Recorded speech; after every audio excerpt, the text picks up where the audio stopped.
The voices are real. The pain is real.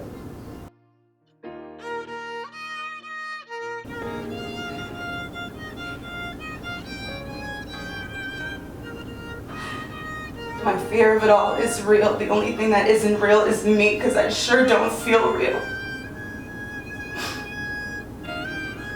No more floating around in space, motherfucker. Saying goodbye is like a slap in the face. It's hard, painful, and somehow sweet, like the final closure to the life of a cancer patient who finally lets her last breath out. Saying goodbye is it's like skipping stones. You pick a nice flat rock and you cup it in your hands and you whisper it to it, a problem and a sorrow.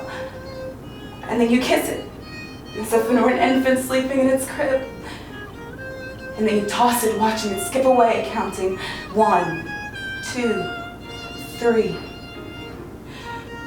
I just saw all the emptiness. I saw all the new and old memories finally surfacing from the time I was a little girl. You know, that pretty little girl.